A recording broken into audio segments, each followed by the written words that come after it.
Welcome to my channel. आज हम NTPC के जो है मैथ्स के प्रीवियस ईयर के बेस्ट पीवाईक्यू क्वेश्चन करने वाले हैं। We will try to do as fast as possible without wasting our time. So let's start. RRB NTPC के प्रीवियस ईयर के मैथ्स के क्वेश्चन कम से कम समय में अधिक से अधिक क्वेश्चन करने की कोशिश करेंगे। सरल कीजिए। पहले ब्रैकेट वाला सॉल्व करेंगे। 2/3 में 1/3 का भाग देंगे तो ये केवल बचेगा 2 - 1, और ये 3 से 3 टाइम्स 3 से 9 जाएगा 3 टाइम्स, तो बचेगा ऊपर 3/5। इसे सॉल्व करेंगे तो ये हो जाएगा 3/4। ये भाग को मल्टीप्लाई में चेंज कर देंगे और फ्रैक्शन को ऊपर नीचे कर देंगे। 12/5, 4 3 जा 12, ये ऊपर बचेगा 9 हो जाएगा। इधर 3 3 जा 9, 9/5 -3/5, क्योंकि 2 - 1 1 हो जाता है। इसे घटाएंगे तो आएगा 6/5। So let's move to the next question. तीन क्रमागत पूर्णांकों को बढ़ते क्रम में लेने पर उन्हें क्रमशः 2, 3 और 4 से गुणा करने पर 74 उनका योग प्राप्त होता है। तो सबसे बड़ी संख्या क्या है? सबसे बड़ी संख्या बोल रहा है क्रमागत पूर्णांक संख्या लेना है। तो यदि हम सबसे बड़ी संख्या 9 लेते हैं, option we are going to do this question with option. यदि सबसे बड़ी संख्या 9 लेते हैं तो उससे छोटी 8 होगी और उससे छोटी 7। तो सबसे छोटी संख्या 2 से, और जो उससे बड़ी होगी 3 से, और उससे बड़ी 4 से मल्टीप्लाई करेंगे तब जो है 74 योग आएगा। So we will try to do 7 दूनी 14, और ये 3 का 8 से मल्टीप्लाई करेंगे तो 8 3 24, और ये 4 का 9 से मल्टीप्लाई करेंगे तो 4 नाम 36। ये हो जाता है 60 14 74। सो हमारा यही आंसर होगा। और यदि हम अदर क्वेश्चन को भी चेक करना चाहें ऐसे तो चेक कर सकते हैं। यदि 10 सबसे बड़ी संख्या लेंगे तो उससे छोटी 9 होगी और उससे छोटी 8। तो सबसे छोटी संख्या 2 से मल्टीप्लाई करेंगे, 8 से 2 16, और उससे बड़ी 3 को मल्टीप्लाई करेंगे 9 से, 9 3 27, और 4 से मल्टीप्लाई करेंगे 10 को, 10 चौको 40। इसे जोड़ेंगे तो कितना होगा? 40 10 40 27 67, और 67 6 73 83। इसलिए यह नहीं होगा। इसी प्रकार से 8 को भी चेक कर लेंगे यदि चेक करना चाहें तो। 8 होगी सबसे बड़ी, और उससे छोटी 7, उससे छोटी 6। तो सबसे छोटी संख्या को 2 से मल्टीप्लाई करना है, उससे बड़ी को 3 से मल्टीप्लाई करना है, और उससे बड़ी को जो है 4 से मल्टीप्लाई करना है। तो 6 दूनी 12, 3 7 21, और 8 चौको 32। इसे जोड़ेंगे तो 32 21 हो जाएगा 53, 53 12 65। इसलिए नहीं होता, ये आंसर ही होगा। इसे ऑप्शन को भी चेक करना चाहे तो कर सकते हैं। यदि संख्या यह 90 से विभाज्य है तो y - x की वैल्यू ज्ञात कीजिए। 90 से डिविजिबिलिटी हमको चेक करना है। तो 90 क्या होता है? 9 × 10, 10 और 9 से हमको विभाज्यता चेक करनी पड़ेगी, और 10 से विभाज्य होने के लिए जो है लास्ट में 0 होना अनिवार्य है। तो x की वैल्यू 0 हो जाएगी। और इसे 9 से डिविजिबिलिटी अब चेक करेंगे। 3 5 8, 8 6 14। तो y की वैल्यू ऐसे क्या पुट करें कि जो है 9 से विभाज्य हो जाए। तो y की वैल्यू हम 4 पुट करेंगे तो 4 18, और जो यदि संख्या के अंकों का योग 9 से विभाज्य होता है तो वह संख्या भी 9 से विभाज्य होती है, क्योंकि तो 14 4 18 हो जाएगा। y की वैल्यू यदि हम 4 पुट कर देते हैं तब यह 9 से भी विभाज्य होगी और 10 से विभाज्य होगी। संख्या हो जाएगी हमारी 3 5 6 4 0। यह x की वैल्यू, यह y की वैल्यू है, यह x की। तो y - x क्या होगा? 4 - 0 4।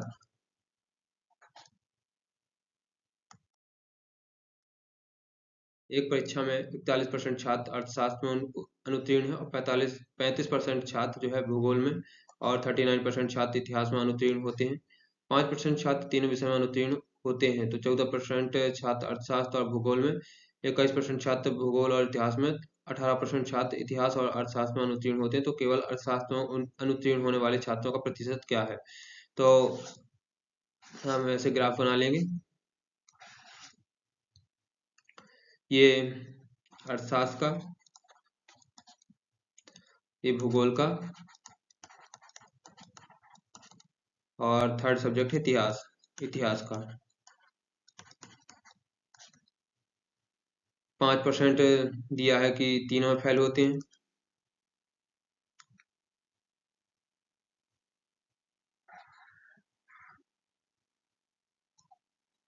पांच इधर भर देंगे क्योंकि ये तीनों ग्राफ है, इसमें तीनों अर्थशास्त्र भी आता है, इतिहास भी आता है, भूगोल भी आता है इस वाले गोले में। तो इधर 5% भर देंगे, और 35% जो है भूगोल में, इसमें टोटल 35% होते हैं। और अर्थशास्त्र में टोटल कितने दिए हुए हैं, 41%। इतिहास में कितने दिए हुए हैं, इतिहास में 39%। 5% छात्र तीनों में फेल होते हैं, तो इधर 5% भर देंगे। और फिर 14% छात्र जो है अर्थशास्त्र और भूगोल दोनों में, अर्थशास्त्र है और भूगोल ये है, तो इन दोनों में जो है मिला करके, ये अर्थशास्त्र में भी है भूगोल में भी है, तो दोनों मिला करके 14% हो गए। तो इधर जब 5% भर दिया, इधर 9% बचेगा, 9 5 14 दोनों में हो जाएंगे। और इसी प्रकार से 21% छात्र इतिहास और भूगोल में, इतिहास और भूगोल में 21% है, तो 5% इधर भर दिया, तो कितना बचा, 16%। ऐसे इसमें क्या भरेंगे, 18% छात्र इतिहास में और अर्थशास्त्र में है, तो 5% इधर भर दिया, तो 16%, 18% में कितना बचेगा, इधर 13%।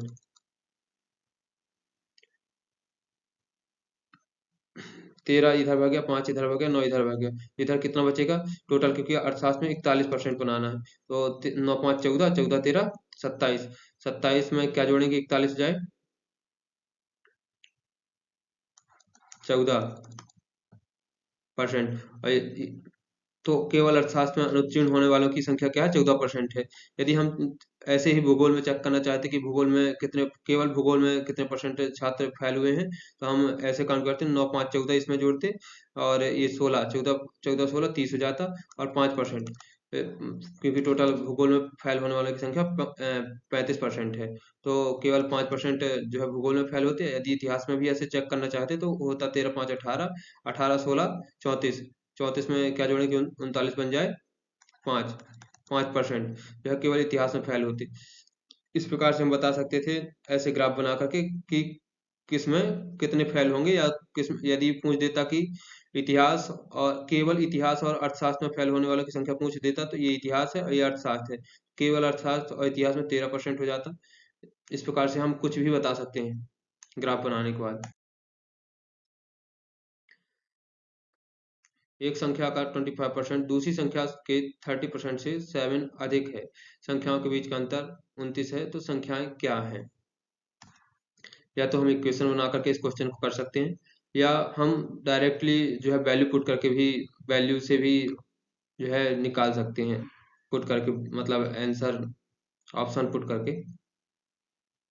सो हम इक्वेशन बनाएंगे, एक संख्या का 25% एक्स बटे 4 जो कर लेंगे तो इसका ये 25% होगा, और दूसरी संख्या के 30% से, y का 30% से 7 अधिक है, और दोनों संख्याओं के बीच का अंतर 29 है। इसे सॉल्व करेंगे तो ये बनेगा,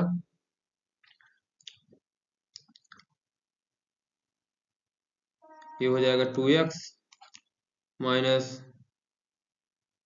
सॉरी, ये हो जाएगा 5x,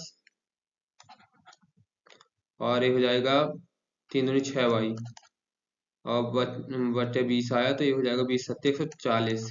इसे सॉल्व करेंगे तो ये आएगा, इस इक्वेशन को सॉल्व कर लेंगे। 5 का ऊपर नीचे, इसमें जो है इक्वेशन 2 में 5 को मल्टीप्लाई करेंगे दोनों साइड, तो ये हो जाएगा 29 पना 145, और ये हो जाएगा 5x, ये हो जाएगा 5y। इन दोनों को घटा देंगे,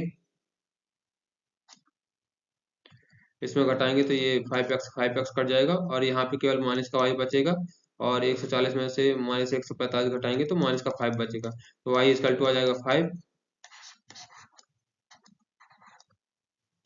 y बराबर 5 आ जाएगा। और अंतर जो है कितना दिया हुआ है, अंतर 29 दिया था, x माइनस वाई का अंतर 29 था, तो y की वैल्यू 5 आ जाएगी, तो x की वैल्यू इससे निकालेंगे, y की वैल्यू 5 रखेंगे इसमें तो आ जाएगा 34।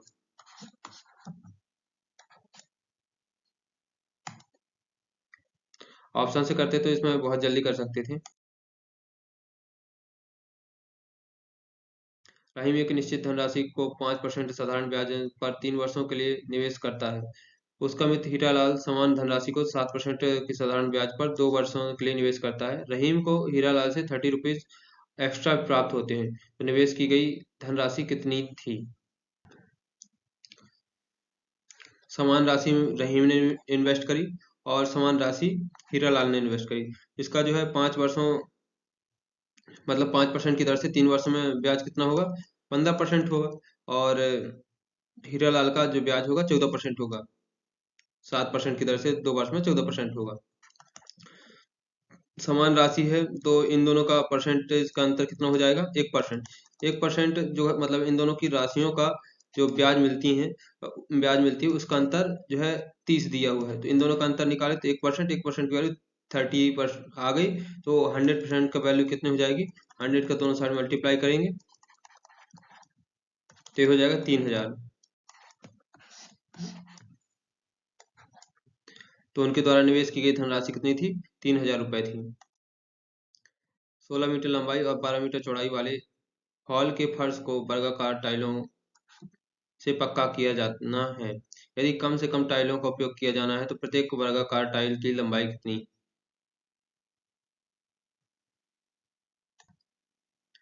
वर्गाकार टाइल लेते हैं तो जो इन दोनों लंबाई और चौड़ाई का जो एचसीएफ होगा उतनी आकार की ही हम जो है वर्गाकार टाइल जो है टाइल्स जो है यूज करवाएंगे हम। तो इन दोनों का एलसीएम क्या होगा, अरे सॉरी एचसीएफ क्या होगा, एचसीएफ 4 आता है, तो 4 मीटर का वर्ग आकार का जो है हम टाइल यूज करेंगे।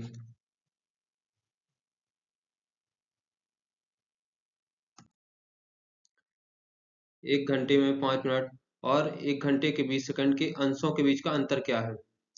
1 घंटे में 5 मिनट को कैसे लिखेंगे, 5/60, और 20 सेकंड को कैसे लिखेंगे, 20/60 का डिवाइड करेंगे तो ये 1 मिनट बना, और 60 का डिवाइड करेंगे तो ये बन जाएगा, ये 1 आवर का अंश बन गया, 1 आवर में 20 सेकंड है ना। तो इन दोनों का अंतर क्या है, अंशों के बीच का अंतर, अंतर तो करना है तो घटाएंगे, इसे और थोड़ा सा सॉल्व कर लेंगे, 20×3=60, ये 5/60 है, और ये है 1/180, 3 का मल्टीप्लाई कर लेंगे तो ये बन जाएगा, एलसीएम लेकर के सॉल्व करेंगे तो ये आएगा इधर ऊपर 15 माइनस 1/180, ये हो जाता है 14/180, इसे और 2 से भाग देंगे तो आ जाएगा 7/90, और जीरो को ऊपर दशमलव में कन्वर्ट करेंगे तो हो जाएगा 0.7/9। दो संख्याओं के बीच का अंतर 5 है। यदि छोटी संख्या में से 25 घटा दिया जाए और बड़ी संख्या में 20 जोड़ दिया जाए तो अनुपात 1:2 हो जाता है, तो बड़ी संख्या क्या है? दो संख्याओं के बीच का अंतर क्या है, 5 है, एक x है और एक जो है x+5 है, तब तो अंतर 5 निकलेगा, छोटी संख्या x हो जाएगी और बड़ी संख्या x+5 हो जाएगी। यदि छोटी संख्या में 25 घटा दिया जाए, x में 25 घटा दिया जाता है, और बड़ी संख्या में जो है 20 जोड़ दिया जाए, बड़ी संख्या में 20 जोड़ दिया जाता है, तो संख्या जो है 1:2 में हो जाती है। तो इसे सॉल्व कर लेंगे, बराबर 1/2 करेंगे तो ये हो जाएगा 2x-50, और ये हो जाएगा x+25, ये x इस साइड आ जाएगा और इस साइड जाएगा 50, तो ये हो जाएगा 75। तो क्या पूछा है, बड़ी संख्या पूछा है, छोटी संख्या हमने x मानी थी और बड़ी संख्या x प्लस 5 मानी थी। तो इसमें x का मान रख देंगे, तो ये हो जाएगा 75 5 80। बड़ी संख्या कितनी हो जाएगी? 80 हो जाएगी। किन्हीं दो निरंतर सम संख्याओं का गुणनफल हमेशा किससे विभाज्य होता है? सबसे छोटी सम संख्या 2 होती है और उससे बड़ी सम संख्या 4 होती है। तो किन्हीं भी दो सम संख्याओं का जो मल्टीपल हम निकालेंगे तो ये 8 हो जाएगा, ये 8 से डिवाइड हो जाएगा। और यदि हम 2 को ना लें, 4 6 को ले लें, तब भी जो है 24 8 से डिवाइड होता है।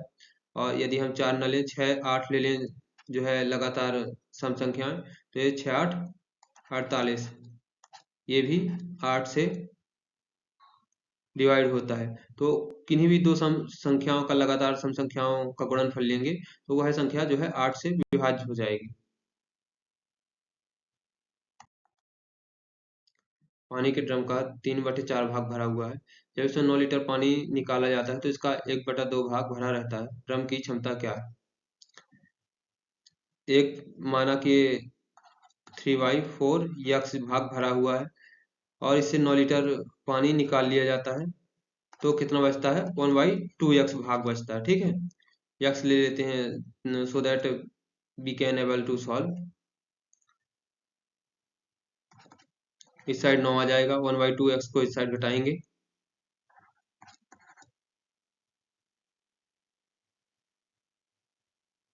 यहाँ टैंक की क्षमता हम जो है एक्स माने हैं। ठीक है, टैंक टैंक की जो है एक्स लीटर क्षमता है, तो ये हो जाएगा 3/2 एक्स अपन 1/2 एक्स। इसे घटाएंगे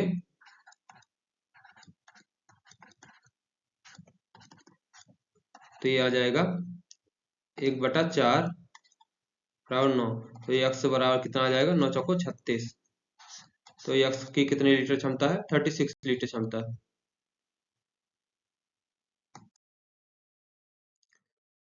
त्रिभुज एबीसी का क्षेत्रफल 39 सेंटीमीटर स्क्वायर दिया हुआ है। बीसी पर दो बिंदु डी ई इस प्रकार है कि बी डी बराबर डी ई, टी ई बराबर ई सी। तो त्रिभुज एडीसी का क्षेत्रफल क्या है? तो पहले हम त्रिभुज बना लेंगे। त्रिभुज ए बी सी का जो क्षेत्रफल दिया हुआ है 39 सेंटीमीटर स्क्वायर दिया हुआ है। बीसी पर डी ई इस प्रकार है कि बी डी बराबर डी ई, तो इसे हम डिवाइड कर लेंगे। ये तीनों पार्ट जो है बराबर दिए हुए हैं, बी डी बराबर डी ई बराबर ई सी। तो जो क्षेत्रफल है आधार के रेशियो में बंटता है, तो यह तीनों का जो क्षेत्रफल बराबर हो जाएगा, क्योंकि ये तीनों की जो है लंबाई बराबर है। तो इस वजह से ये इस वाले पार्ट का क्षेत्रफल और इस वाले पार्ट का क्षेत्रफल और इस वाले पार्ट का क्षेत्रफल, तीनों का क्षेत्रफल बराबर हो जाएगा। तो क्या पूछा है? ए डी और सी, मतलब दो पार्ट का एरिया पूछा है। तीन पार्ट का जो टोटल एरिया दिया हुआ है 39 दिया हुआ है, तो दो पार्ट का क्षेत्रफल कितना निकल आएगा? 13 3 39। एक पार्ट का निकलेगा इधर से 13, तो दो पार्ट का हो जाएगा 13 दूनी 26। तो एडीसी का क्षेत्रफल कितना हो जाएगा? 26 सेंटीमीटर स्क्वायर। इसको सरल कीजिए, पहले ब्रैकेट सॉल्व करेंगे वोडामास से। ब्रैकेट, तो इसमें हो जाएगा 3 से 3 कटेगा, ये बचेगा इधर 2/5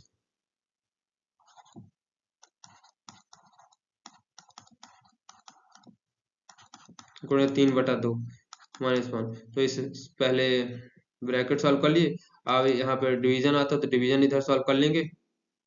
इसमें इस वाले ब्रैकेट को सॉल्व करने के लिए ये 2/5 से 2/5 को डिवाइड करेंगे तो केवल एक बचेगा और एक कट जाएगा, 3/2 -1 बचेगा, तो ये हो जाएगा 1/2। तो इतने की जो वैल्यू है वह निकल आई 1/2, इतने की, सॉरी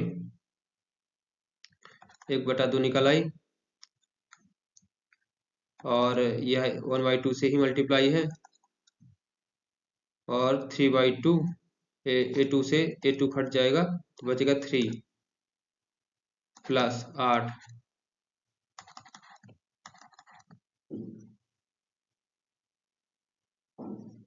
ये हो जाएगा 8 प्लस 3/4, ये 1.8 दिया हुआ, सॉरी 1.8, और 3/4 को हम क्या बोलते हैं 0.75। इसे ऐड करेंगे तो आ जाएगा 5, 8 7 5, और यहाँ से लिख दो 2.55।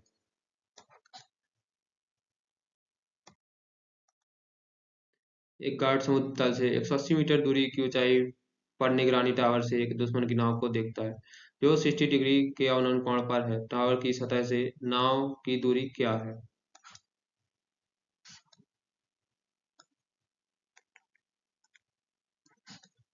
तो ये टावर बना लेंगे।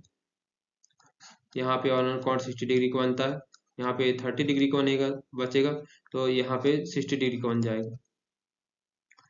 जब किसी त्रिभुज में साइन 30 और मतलब 30 डिग्री और 60 डिग्री दिए होते हैं, तो उनके जो है 60 डिग्री के सामने की भुजा √3 के रेशियो में होती है, और 30 डिग्री के सामने की भुजा 1 रेशियो में होती है। मतलब 60 डिग्री और 30 डिग्री के सामने की भुजा जो होती हैं √3:1 के रेशियो में होती हैं। तो इसकी जो टावर की ऊंचाई दी हुई है, यहाँ पे 60 डिग्री है, ये √3 हो जाएगा, ये 1 हो जाएगा। टावर की ऊंचाई कितनी दी हुई है 180 मीटर, तो √3 की वैल्यू कितनी दी हुई है 180 मीटर। तो हमको 1 की वैल्यू चाहिए, तो दोनों साइड √3 से डिवाइड करेंगे तो इधर 1 बचेगा, और ए हो जाएगा 180/√3, तो ये आ जाएगी 60√3। जो टावर की सतह से नाव की दूरी होगी, ये टावर की सतह से ये नाव की दूरी होगी, यहाँ पे नाव है, तो वो 60√3 मीटर होगी। इसका अनुमानित मान ज्ञात कीजिए। ये लगभग 2.7 लिखा हुआ है, और ये 0.5 समथिंग लिखा हुआ है, ये 2.7 और ये 0.5 लिखा हुआ है। ये क्या बन रहा है a प्लस बी का होल स्क्वायर, ए माइनस बी का होल स्क्वायर। जब इसे खोलेंगे तो ये एक डायरेक्टली बनेगा 4ab। हम ऐसे भी निकाल सकते हैं, या हम डायरेक्ट सॉल्व करना चाहें तो ये 2.7 में 0.5 जोड़ेंगे तो ये बनेगा 3.2 का स्क्वायर, और ये बचेगा 2.2 का स्क्वायर।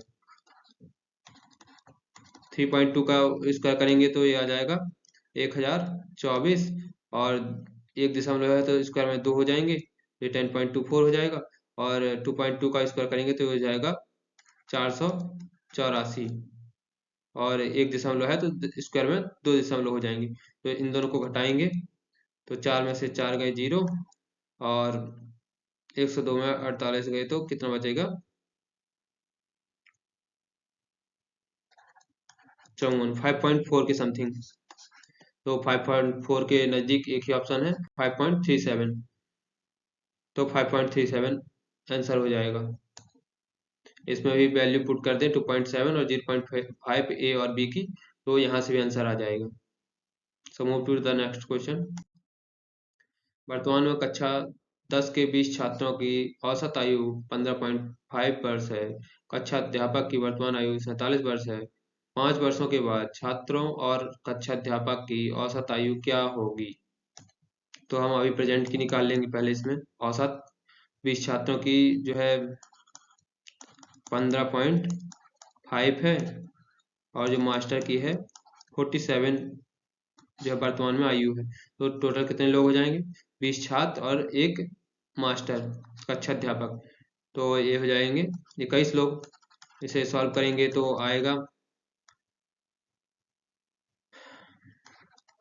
310 और 47,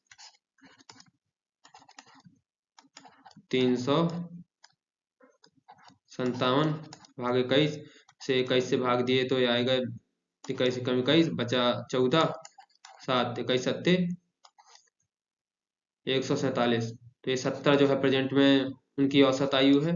तो 5 वर्षों बाद कितनी औसत आयु हो जाएगी, 5 और जोड़ देंगे, क्योंकि वो 5 सब की औसत आयु बढ़ेगी, 5 सब में जो है आयु सबकी बढ़ेगी, तो 5 जोड़ देंगे तो और 27 भी 5 बढ़ जाएगी, तो 17 5 22।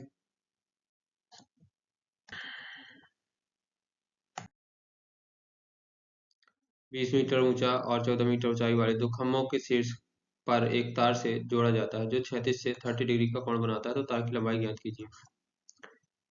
ये 20 मीटर और ये 14 मीटर के दो खंभे हैं और यहाँ पे बता रहा 30 डिग्री का कोण बनाता है। तो इस तार की जो इनके जो शीर्ष हैं दोनों खंभों के, तो इसको मिलाने वाला ये जो तार है, तो इस तार की लंबाई हमको ज्ञात करनी है। इधर 14 लंबाई है तो इसके सामने भी यहाँ 14 होगी, और 14 ये क्योंकि टोटल 20 है तो ये 14 इतनी हो गई, तो ऊपर 6 हो जाएगी। यहाँ पे 90 डिग्री का कोण बनाएगा, यहाँ 30 है तो यहाँ 60 डिग्री का कोण बनाएगा। 30 डिग्री और 60 डिग्री और 90 डिग्री। 30 डिग्री के सामने की भुजा 1 और 60 डिग्री के सामने की भुजा √3 और 90 डिग्री के सामने की भुजा जो होती है मतलब 2 के अनुपात में होती है। तो 30 डिग्री के सामने की भुजा 6 दी हुई है, मतलब इसकी वैल्यू 6 दी हुई है। तो 90 डिग्री के सामने की भुजा ये जो तार है इसकी लंबाई हमको ज्ञात करना है। तो इसके सामने जो है 2 है, तो 2 की वैल्यू कितनी हो जाएगी, 1 की वैल्यू 6 है तो 2 की वैल्यू 12। तो जो उनके क्षैतिजों को जोड़ने का जो तार की जरूरत पड़ेगी तो उसकी लंबाई कितनी होगी, 12 मीटर होगी। रजनी मोहन से 25% कम काम कर सकती है और मोहन रिजवान से 20% अधिक काम कर सकता है। काम के पूरा होने में पर जो है 930 रुपए का कुल लाभ प्राप्त होता, तो इसमें मोहन का हिस्सा क्या है। रजनी मोहन से 25% कम काम करती है। यदि मोहन 4 काम करता है तो रजनी 3 काम करती है, और मोहन रिजवान से 20% अधिक काम करता है।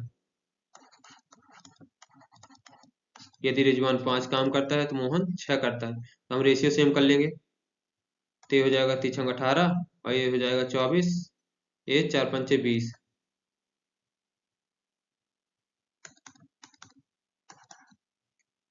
ये हो जाएगा 9:12:10। यदि पूरे काम में 930 रुपए प्राप्त होते हैं तो इसमें मोहन का ये 12 रेशियो की वैल्यू क्या है।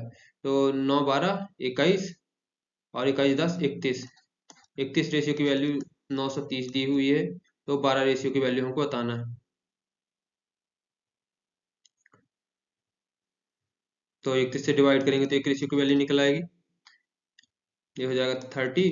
तो 12 रेशियो की वैल्यू निकालनी, तो 12 से दोनों साइड मल्टीप्लाई करेंगे तो हो जाएगा 12 3 36, 360 रुपए। जो है मोहन को काम के लिए जो है लाभ कितना प्राप्त होगा, 360 रुपए। एक विद्यालय में लड़कों और लड़कियों का अनुपात 5:6 के अनुपात में 20% लड़के और 25% लड़कियां छात्रवृत्ति धारक हैं। कितने छात्र छात्रवृत्ति प्राप्त नहीं करते।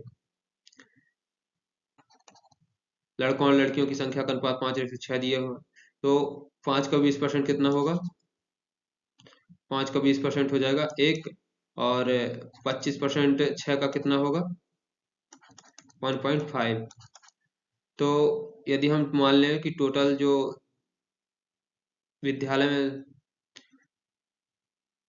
छात्र हैं तो वो 5 लड़के और 6 लड़कियां हैं, तो मतलब 11 रेशियो हो जाएंगे। तो जो है 2 2.5, तो 11 में से 2.5 लोग जो है क्या पर छात्रवृत्ति, 11 में से जो है 2.5 लोग छात्रवृत्ति प्राप्त करते हैं। तो कितने लोग छात्रवृत्ति प्राप्त नहीं करते, 8.5, क्योंकि 2.5 और 8.5 के योग करेंगे तो 11 रेशियो हो जाएगा। तो 8.5 लोग जो है छात्रवृत्ति प्राप्त नहीं करते। तो 8.5 का जो है परसेंटेज निकालेंगे, तो अब 8.5 और टोटल कितने थे, 11 लोग थे, और 8.5 टोटल 11 रेशियो थे, अब जो है 8.5 रेशियो की हमको वैल्यू निकालनी है। तो इसमें 100 का मल्टीप्लाई कर देंगे तो ये परसेंटेज आ जाएगा। तो ये हो जाएगा 850 अपॉन 11, जो कि ऑप्शन 2 में दिया हुआ है। दो संख्या 19:70 के अनुपात में तो उनका महत्तम समात्मक यदि 11 दिया हुआ है तो वे संख्याएं क्या है, ज्ञात कीजिए। यदि हमको किन्हीं संख्याओं का जो रेशियो दिया हुआ है और उनका एचसीएफ दिया हुआ है, तो हम डायरेक्ट उनके रेशियो में अलग अलग एचसीएफ का मल्टीप्लाई कर देंगे तो हमको संख्याएं प्राप्त हो जाती हैं। तो ये इन दोनों में मल्टीप्लाई कर देंगे तो ये हो जाएगा 209, 11 को मल्टीप्लाई करें तो, और इसमें हो जाएगा ये 187। तो 209 और 187 वह संख्याएं होंगी। एक नदी के किनारे पर खड़ा एक व्यक्ति देखता है कि नदी के दूसरे किनारे पर एक पेड़ द्वारा बनाया गया कोण 60 डिग्री है। तो वह किनारे पर 36 मीटर और पीछे जाता है और देखता है कि अब कोण जो है 30 डिग्री का है, तो नदी की चौड़ाई क्या है। यहाँ पे पेड़ है, ये नदी की चौड़ाई है।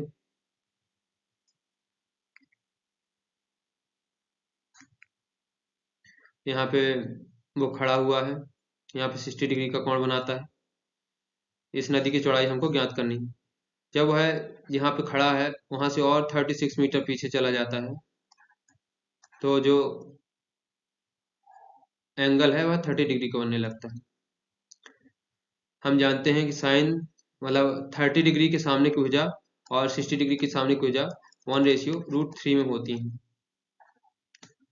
तो यहाँ 60 डिग्री जब बनेगा तो यहाँ 30 डिग्री बनेगा, और जब यहाँ 30 डिग्री बन रहा है तो उस वाले में यहाँ 60 डिग्री बनेगी। तो 30 डिग्री के सामने की भुजा 1 हो जाएगी और 60 डिग्री के सामने की भुजा √3 हो जाएगी। और जब इस वाले एंगल के लिए 30 डिग्री के सामने की भुजा जो अगर ये है तो इसका √3 गुना ये टोटल पूरी भुजा हो जाएगी। एक रेशियो यहाँ तक है और यहाँ तक जो पूरी लेंगे तो ये इसका √3 गुना हो जाएगी। तो √3 गुना इसका कितना हो जाएगा 3। तो यहाँ से लेकर के यहाँ तक की वैल्यू √3 हो जाएगी।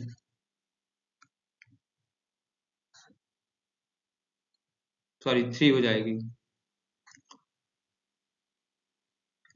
इसका मान 1 दिया हुआ है, और तो यहाँ से लेकर के यहाँ तक का मान क्या होगा 2 होगा, क्योंकि टोटल यहाँ से लेकर के यहाँ तक का मान 3 है। तो 2 रेशियो की वैल्यू 36 दी हुई है। यहाँ से लेकर के यहाँ की मान रियल में कितनी है 36 है, तो एक रेशियो की वैल्यू 18 हो जाएगी। और हमको एक रेशियो ही हमारी नदी की चौड़ाई थी, तो नदी की चौड़ाई कितने मीटर रही होगी 18 मीटर। त्रिभुज के दो कोण 1:2 के अनुपात में है और इन दोनों कोणों का योग तीसरे कोण के बराबर है। तो सबसे छोटे कोण का माप ज्ञात कीजिए।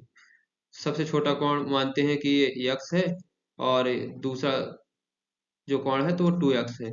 इन दोनों का कोणों का जो योग है वह तीसरा कोण है। तीसरा कोण कितना हो जाएगा 3x हो जाएगा, क्योंकि इन दोनों कोणों का योग है 3x हो जाएगा। तो त्रिभुज के तीनों कोणों का योग कितना होता है, यदि माना ये x रहा होगा और ये यहाँ पे 2x, तो ये तीसरा एंगल जो है इन दोनों का जोड़ था, तो ये हो जाएगा 3x।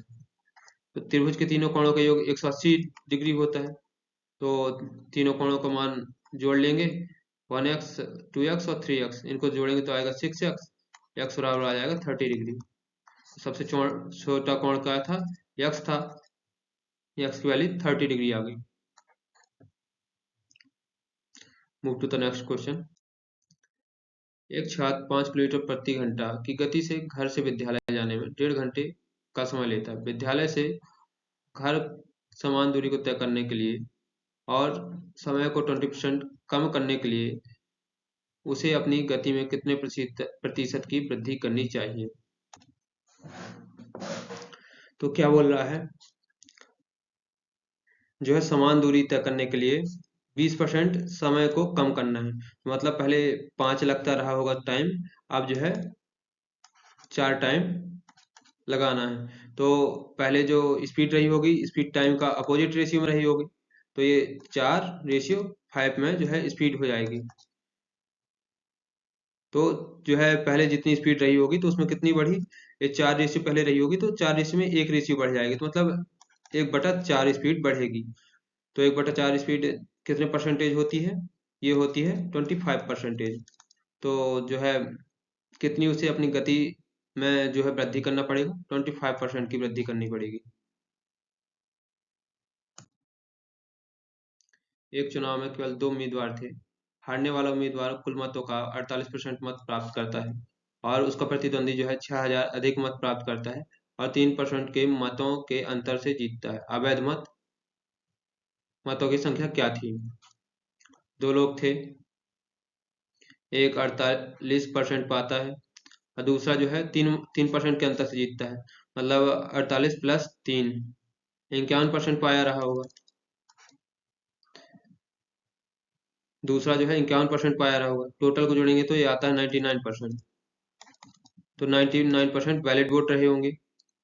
जो 1% बचा है वह 1% अनवैलिड रहा होगा, 1% अनवैलिड। तो जो ये दूसरा है प्रतिद्वंदी जो जीतने वाला है, वह 6000 वोटों से जीता है और 6000 वोटों का प्रतिशत कितना दिया हुआ है, 6000 वोटों से जीता है और कितने परसेंट से जीता है, 3% से जीता है। 48% और 51% का अंतर कितना होगा, 3%। 3% का तो वैल्यू 6000 दी हुई है, तो 1% की वैल्यू 2000। अनवैलिड वोट हमारे कितने परसेंट थे, 1% थे। तो कितने मत जो है अवैध थे, 2000। द्विघात समीकरण दिया हुआ है और उसका एक मूल 5 दिया हुआ है, तो पी और के की मान ज्ञात करना है।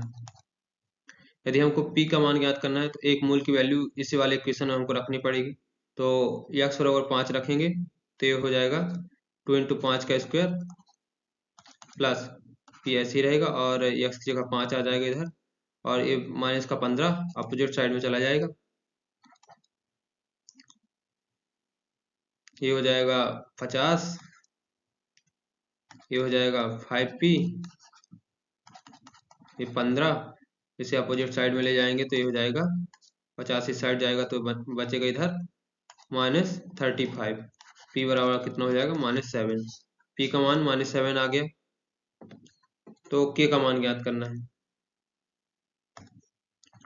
इस वाले इक्वेशन से हमने पी का मान निकाल लिया और एक मूल हमको पता है 5 है और पी की वैल्यू हमको पता चल गई -7 है, तो इस वाले इक्वेशन में हम रखेंगे तो हम के का मान निकालेंगे। तो पी का मान कितना दिया हुआ है, -7, और के एक्स स्क्वायर कितना हो जाएगा, 5 का स्क्वायर 25 और ये प्लस 5 बराबर 0। ये हो जाएगा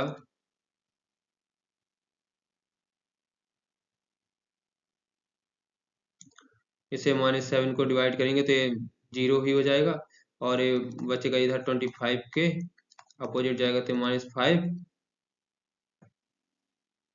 इसे पहले 5 मतलब -7 से डिवाइड करें 0 में तो ये -7 यहीं खत्म होगा, इधर इतना बचा और के का -5 में 25 का भाग देंगे तो कितना बचेगा, -0.2। तो कौन सा ऑप्शन हमारा आंसर हो जाएगा, -7 और -0.2। Let's move to the next question.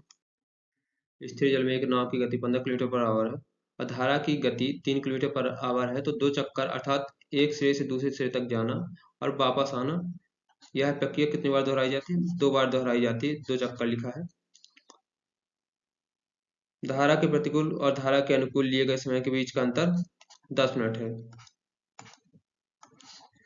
एक छोर से दूसरे छोर तक जाना और दूसरे छोर से एक छोर तक आना, यह प्रक्रिया 2 बार दोहराई जाती है। मतलब 2 बार जाने में और 2 बार आने में जो है वापस एक बार मतलब 2 बार नदी के साथ जाने में और 2 बार नदी के अपोजिट आने में 10 मिनट का अंतर है। तो एक बार जाने और एक बार आने में कितना अंतर हो जाएगा?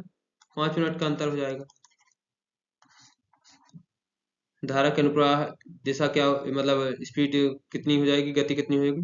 15 + 3 15 नाव की और 3 किलोमीटर धारा की, तो 18 किलोमीटर पर आवर की गति से जो है जाएगी और आएगी कितनी की गति से? अपोजिट 15 माइनस 3 की गति से आएगी, 12 की गति से। ये हो जाएगा उनकी स्पीड का रेशियो। तो टाइम का रेशियो उनके अपोजिट हो जाएगा। और इसमें कितने का अंतर है? 1 का अंतर है। 1 का अंतर 5 मिनट के बराबर होता है, हो जाएगा। तो जब 18 किलोमीटर की स्पीड से जा रहा था तो 2 यूनिट उसने टाइम लिया, मतलब 10 मिनट। 1 यूनिट का टाइम 5 मिनट है तो 2 यूनिट का टाइम 10 मिनट हो जाएगा। 18 किलोमीटर पर आवर की स्पीड से जब जाता था तो उसने 10 मिनट का टाइम लिया। तो 10 मिनट को जो है 18 किलोमीटर आवर में है तो इसे भी आवर में कन्वर्ट करेंगे तो 60 का डिवाइड कर देंगे तो ये हो जाएगा 6 त्रिक 18। 3 किलोमीटर जो है एक छोर से दूसरे छोर के बीच की दूरी रही होगी। दोनों सिरों के बीच की दूरी कितनी रही होगी? 3 किलोमीटर। एक धनराशि वार्षिक चक्रवृद्धि ब्याज की दर पर 3 वर्षों में 10,648 रुपये हो जाती है, 2 वर्षों में 9,680 रुपये हो जाती है। तो ब्याज की दर ज्ञात कीजिए। ब्याज की दर हमको यदि ज्ञात करना है तो इन दोनों का अंतर जो निकालेंगे तो वो है इस पर ब्याज लगी होगी। जो अंतर निकलेगा वह इस पर ब्याज लगी होगी। तो अंतर निकाल लेंगे। 10,648 9,680, ये आएगा 8। 14 में से 8 जाएंगे बचेंगे 6 और 6 में से 9 जाएंगे, 6 में से 7 जाएंगे तो बचेंगे, सॉरी 16 में से 7 जाएंगे बचेंगे 9 और ये कट जाएगा। तो जो है 968 का अंतर है। 968 रुपये ब्याज लगी होगी 9680 में, तो ये 10%। तो उनकी ब्याज की दर क्या होगी? 10% होगी।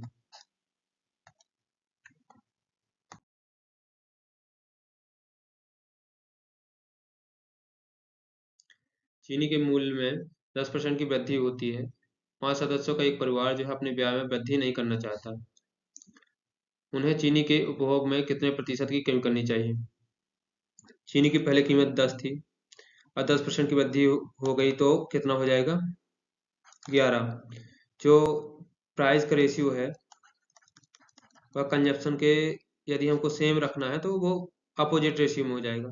11:10 कंजप्शन या पदार्थ। यदि हमको कीमत को चेंज नहीं करना तब, मतलब पैसा अधिक खर्च नहीं करना तब, यदि हम पहले 11 जो है कंज्यूम करते रहे होंगे तो हमको 10 इसका जस्ट अपोजिट रेशियो में जो है वस्तु को इस्तेमाल करना पड़ेगा। मतलब 11 वस्तु जो अगर हम पहले इस्तेमाल करते रहे होंगे तो हम 10 इस्तेमाल करेंगे। यदि हमको जो है जो कीमत वृद्धि हुई है तो हमको खर्चा नहीं बढ़ाना है तब, तो हमको कितने की कमी करनी पड़ेगी? कंजम्पशन में 1 की कमी करनी पड़ेगी। किसमें? 11 में। तो 1/11% की हमको जो है चीनी के उपभोग में कमी करनी पड़ेगी। 1/11 को परसेंटेज में कन्वर्ट करेंगे तो 9 सही 1/11 आ जाएगा। इसे सॉल्व करेंगे। ये sin π/2 लिखा हुआ है, sin π/2। इसको क्या बोलते हैं? sin 90 बोलते हैं। sin 90 डिग्री का मान कितना होता है? 1। तो इधर 1 इंटू साइन स्क्वायर 270 माइनस से है और ये क्या है? कॉस स्क्वायर 270 माइनस से, और ये वाला क्या लिखा हुआ है? माइनस साइन स्क्वायर 180 माइनस ए।